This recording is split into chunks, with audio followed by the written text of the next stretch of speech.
Well, tonight, Charlotte City leaders will be taking steps to make certain actions illegal, and this deals with a number of ordinances in town. Yeah, we're talking about things like panhandling and sleeping on park benches, which are right now citable offenses, could soon be a misdemeanor. Queen City News anchor Derek Dellinger is live in Uptown. Derek, you spoke with those who are for and against this change. What are they saying tonight? Well, those for the change say pretty much that it is needed and that there are some things that are on this list that should be pretty non-negotiable as far as recriminalizing and making it illegal. But those against the change of the ordinance say this targets certain populations that need help the most.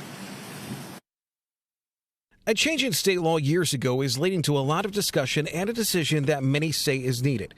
Some say it's a sign of a deeper issue that has yet to be addressed, and most of that discussion is around Charlotte's homeless population. Charlotte City leaders taking up a series of ordinances that would address various aspects of that population. Well, we'll just kind of let it happen and play out mentality that has occurred. So what I'm hearing from constituents all around this great city is do something, figure something out that gets to the bottom of this.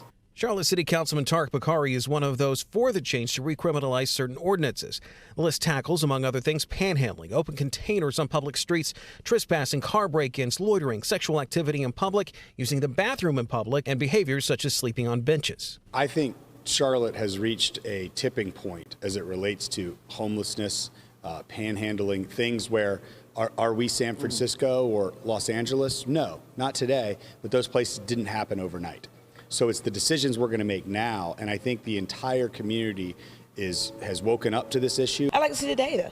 I'm a data-driven person, so if you show me the data, and the data shows that we need to do this, then we can roll that way. Councilwoman Tijuana Brown sees things differently. While she agrees that no one wants to see some of these things on city streets, she's against the changes, saying they may very likely target vulnerable populations and the city's homeless. Why would I, as a newly representative community advocate, representative for the people, go into a session and vote to bring more harm to them? I just simply cannot do that.